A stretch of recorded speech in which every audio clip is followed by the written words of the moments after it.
તે ચાલુ કરવા જઈ રહ્યા છે કયો છે તો કે યુઝ, યુઝડ ટુ અને બી યુઝડ ટુ. આ ત્રણ શબ્દ જે એક જેવા દેખાય છે તે ત્રણે ત્રણ શબ્દને એકદમ સરસ રીતે આજે આપણે શીખવાના છે.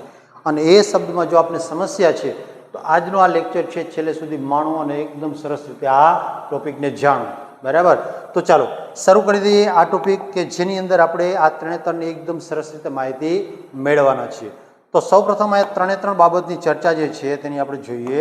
તો પ્રથમ કયું છે યુઝ, એટલે કે યુઝ શબ્દ જે છે તે કઈ રીતે વપરાય છે, શું ઉપયોગ છે તેની ચર્ચા કરીએ. તો અહીંયા જોઈએ તેનો અર્થ શું થાય. યુઝનો અર્થ થાય છે વાપરવું, ઉપયોગ કરવો. વાપરવું અથવા તો ઉપયોગ કરવો. આપણે જે રીતે ક્રિયાપદ છે તે સિમ્પલ ક્રિયાપદ જ અહીંયા વપરાયેલું જોવા મળશે તમને. બરાબર, તો એ ક્રિયાપદ તરીકે તે વપરાય છે. અને ત્યાર પછી બીજો શબ્દ છે યુઝડ ટુ. યુઝડ ટુ શબ્દ જે છે તે ભૂતકાળની અંદર સામાન્ય રીતે વપરાય છે. શું કીધું અહીંયા? યુઝડ ટુનો ઉપયોગ ભૂતકાળની આદત અથવા વારંવાર થતી ક્રિયા માટે થાય છે. કઈ બાબત છે તો કે ભૂતકાળની આદત છે, ભૂતકાળની અંદર ટેવવશ થતી ક્રિયાઓ છે તે, અને બીજું કે વારંવાર કોઈ ક્રિયા થતી હોય તો તેના માટે આ વપરાય છે. ત્યાર પછી નો શબ્દ છે બી યુઝડ ટુ. અહીંયા તમે જોશો તો બી વપરાયેલું છે. આપણને ખ્યાલ છે કે ટુ બીના રૂપ એટલે કે બી અહીંયા એટલે કોઈ પણ સહાયકારક ક્રિયાપદ અને તેની સાથે યુઝડ ટુ કઈ રીતે વપરાય છે તે. તો અહીંયા મિનિંગ શું થાય છે એનો? ટેવાઈ જવું અથવા આદત પડી જવી. કોઈક વસ્તુથી આદત થઈ જાય છે આપણને. અહીંયા શું કીધું? અહીં ટુ પછી નાઉન અથવા વર્બ આઈએનજી આવી શકે છે. તો અહીંયા તમે જોશો તો ખ્યાલ આવશે કે જ્યારે આ વપરાય છે શું તો કે બી યુઝડ ટુ, તો ત્યારે તેના તરત પછી નાઉન આવી શકે છે અથવા વર્બ આઈએનજી એટલે કે ક્રિયાપદનું આઈએનજી વાળું રૂપ આ બેમાંથી એક હશે. તો આ છે ત્રણે ત્રણ સરસ મજાના શબ્દો. હવે એના વિશેની વિગતે ચર્ચા કરીએ. ચાલો, પ્રથમ શું છે તો કે અહીંયા કીધું છે મેઇન ડિફરન્સ.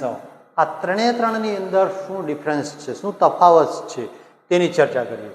તો અહીંયા આપણને કીધું છે ફોર્મ. બરાબર, એટલે કે કયું રૂપ છે તે, મિનિંગ અને એક્ઝામ્પલ આપ્યું છે.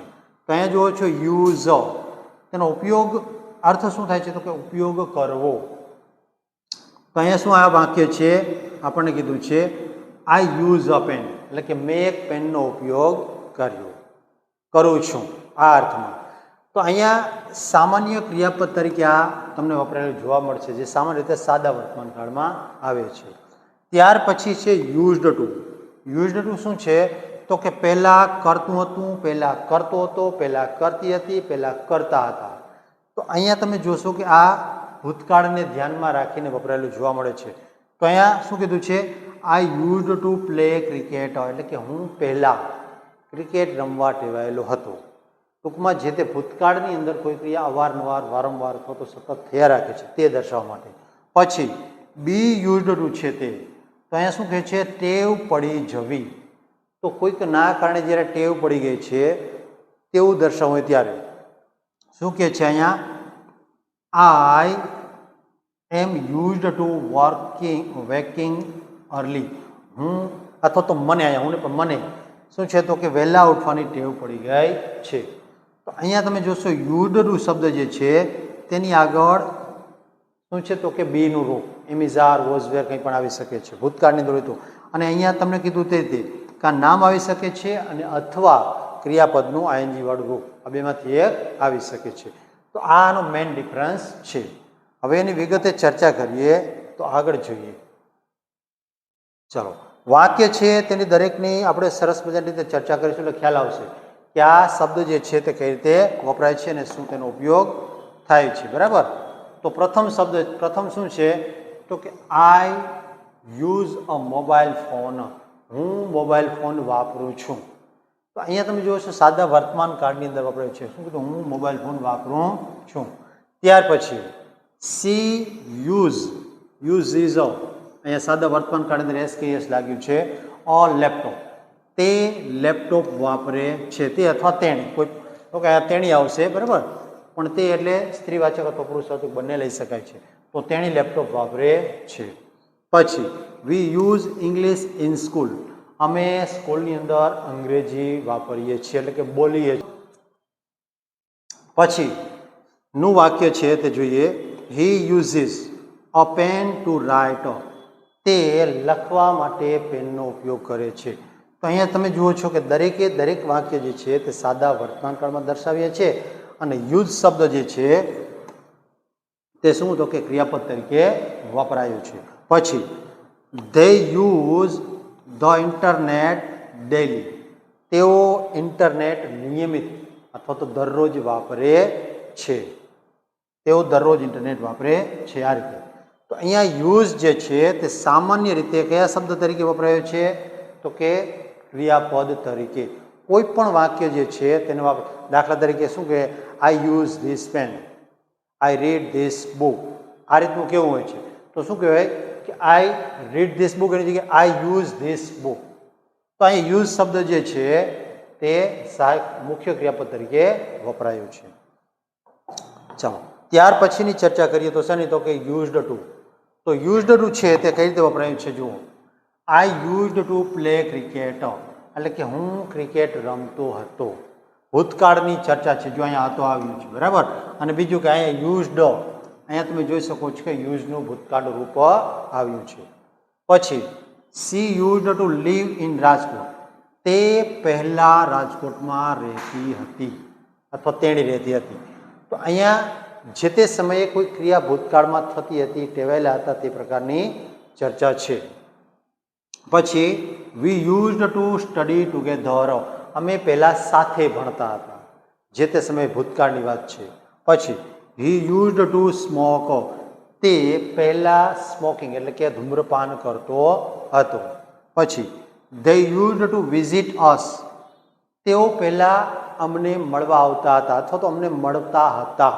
એમાં શું કીધું મળવા આવતા હતા અથવા અહીંયા શું કહેવાય તેઓ પહેલાં અમને મળતા હતા. આ પ્રમાણે. તો અહીંયા જુઓ છો કે દરેક જગ્યાએ યુઝડ છે તે ભૂતકાળની અંદર જે તે ટેવવશ થતી ક્રિયા જે છે જે તેથી ટેવાયેલા હતા તેવું દર્શાવવા માટે વપરાયેલું છે. અને હવે ત્યાર પછીની વાત કરીએ તો યુઝડ શું તો કે બી યુઝડ ટુ. તો આ બી યુઝડ ટુ છે તે કઈ રીતે વપરાય છે તો કે અહીંયા તમે જોશો કે દરેક વાક્યની અંદર કરતા પછી શું હશે તો કે સહાયકારક ક્રિયાપદ જોવા મળશે. ચાલો તો એની ચર્ચા કરીએ. આઈ am used two cold weather, એટલે કે મને ઠંડા વાતાવરણની ટેવ પડી ગઈ છે. બરાબર. તો અહીંયા ઠંડા વાતાવરણની ટેવ પડી ગઈ છે એવું દર્શાવ્યું છે. પછી she is used to live to village life, she is used to એટલે કે તેને ગ્રામનું જીવન જે છે તેની ટેવ પડી ગઈ છે અથવા તો ટેવાઈ ગયેલા છે તે.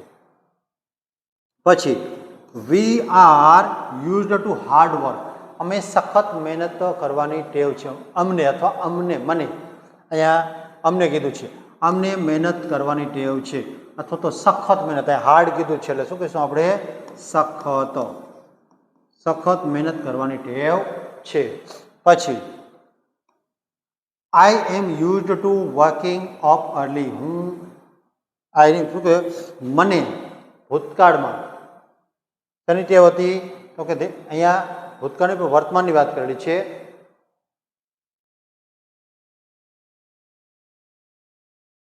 ચાલો તેના પછીના વાક્યની ચર્ચા કરીએ. શું કહે છે આઈ am used two વેકિંગ up early, એટલે કે મને વહેલા ઉઠવાની ટેવ છે. નિયમિતપણે ઉઠું છું, આ ટેવ જ છે મારી કે કાયમી આ જ રીતે હું કરું છું. ત્યાર પછી he is used to driving at night, તે રાત્રે ડ્રાઇવિંગ કરવા માટે ટેવાયેલું છે તો તેને કરવાની ટેવ છે આ પ્રમાણે. પછી they are used to speak English, તેમને અંગ્રેજી બોલવાની ટેવ છે.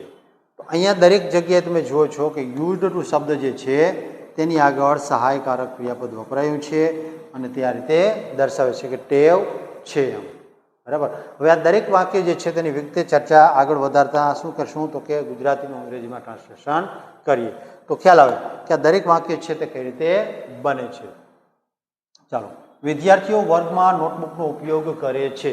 શું કીધું ઉપયોગ કરે છે તો આપણે કહીએ સ્ટુડન્ટ્સ, શું કહીએ સ્ટુડન્ટ્સ યુઝ નોટબુક. શું વાપરે છે તો કે નોટ બુક. ત્યાં તો કે in the class. Students use notebook in the class. અહીંયા યુઝ જે છે તે શું છે તો કે મુખ્ય ક્રિયાપદ તરીકે વપરાયું છે. પછી બીજું, હું અભ્યાસ માટે ફોનનો ઉપયોગ કરું છું. તો શું કહીએ? હું એટલે કે આઈ યુઝ મોબાઈલ ફોન. શું કહીએ? મોબાઈલ ફોર તેના માટે તો કે for study. I use mobile for study. હું મોબાઈલનો ઉપયોગ કરું છું શેના માટે તો કે અભ્યાસ માટે. પછી અમે શાળામાં અંગ્રેજીનો ઉપયોગ કરીએ છીએ. હમણાં જ આપણે આ પ્રકારનું વાક્ય જોયું. જો કે અહીંયા તો ટુ બી યુઝડ હતું, અહીંયા માત્ર યુઝ વપરાશે. શા માટે તો કે કરીએ છીએ એવું કીધું છે. તો શું કીધું? અમે એટલે કે વી યુઝ ઇંગ્લિશ. વી યુઝ ઇંગ્લિશ ક્યાં તો કે ઇન ધ સ્કૂલ.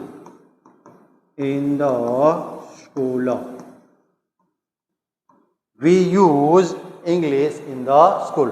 પછી હું પહેલા શરમાળ હતો. જો અહીં પહેલાની વાત કરીએ તો ભૂતકાળની વાત આવેલી છે તો શું આપણે કહીશું? Used to. I used to be shy. શું કહીએ? I used to be shy. હું ભૂતકાળમાં એટલે કે હું પહેલા શરમાળ હતો. પછીનું વાક્ય, તે પહેલા કોફી પીતી હતી. તે એટલે કે સી લઈશું આપણે. C used to. અહીંયા પીતી હતી તો ડ્રિંક. બરાબર. ડ્રિંક શું આવશે? કોફી. બરાબર મિત્રો. તો આ છે આપણા કેવા તો કે ગુજરાતીમાંથી અંગ્રેજીમાં કઈ રીતે વાક્યનું રૂપાંતર થાય છે તે. હજુ આનાથી આગળ જોઈએ કેટલાક વાક્ય છે તેની ચર્ચા કરીએ અને ધ્યાન રાખશો કે કઈ રીતે વાક્ય બને છે. ચાલો નેક્સ્ટ સેન્ટેન્સ છે તેની ચર્ચા કરીએ. તો પેલું વાક્ય છે આમાં, શું તમે પહેલા ક્રિકેટ રમતા હતા? અહીંયા વાક્ય કેવું છે તો કે પ્રશ્નાર્થ. તો આપણે શું વાપરીશું કે do you used to play cricket? શું તમે પહેલા ક્રિકેટ રમતા હતા? બરાબર. આ પ્રમાણે પછીના વાક્યની ચર્ચા કરીએ તો તેની અંદર મને મસાલેદાર ખોરાકની ટેવ નથી. વાક્ય નેગેટિવ છે. મસાલેદાર ખોરાકની વાત કરીએ તો મને એટલે કે આઈ શું કહીશું? આઈ. અહીંયા યુઝડ ટુ શું થશે તો કે આઈ એમ થશે. I am not used to. બરાબર. શું I am not used to spicy food. બરાબર. તો અહીંયા તમે જુઓ છો કે ની ખોરાકની ટેવ નથી એવું દર્શાવ્યું છે એટલે આપણે નોટ વાપર્યું છે. બરાબર. અને હવે તેના પછીની ચર્ચા કરીએ તો એના પછીનું વાક્ય, શું તમને ઓનલાઈન ક્લાસની ટેવ છે? ફરી વખત વાક્ય કેવું આવે છે તો કે પ્રશ્નાર્થ. તો અહીંયા આપણે શું વાપરીશું? ડુ. તો કહીએ ડુ અને તમને એટલે કે you. Do you used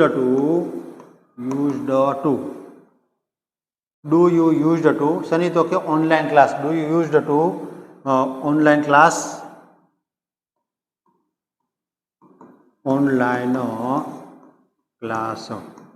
do you used to online class. શું તમને ઓનલાઈન ક્લાસની ટેવ છે? હતી પણ છે કીધું. બરાબર.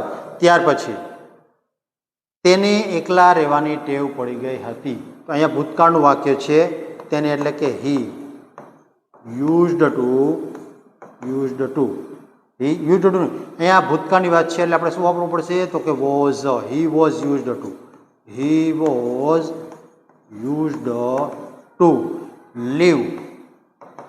Leave alone. He was used to live alone. અહીંયા ભૂતકાળની વાત છે એટલે આપણે શું વાપર્યું છે તો કે વોઝ. તો આ વિદ્યાર્થી મિત્રો સરસ મજાના આપણા ટુ બી એના તો કે યુઝડ ટુ અને બી યુઝડ ટુનો ઉપયોગ છે. આ જ પ્રકારના સરસ મજાના વિડીયો છે તેને માણવા માટે મારી ચેનલ સાથે જોડાઈ જાઓ અને જો જોડાયેલો છો તો તમારા મિત્રો સાથે વિડીયોને શેર કરવાનું ભૂલશો નહીં. વિડીયો ગમે તો ચોક્કસથી લાઈક કરશો અને જો સબસ્ક્રાઈબ નથી કરવાનું તો સબસ્ક્રાઈબને ચોક્કસ કરશો. Thank you very much. અને જય હિન્દ જય ભારતની સાથે આજના લેક્ચરની આપણે અહીંયા પૂર્ણાવતી કરીએ.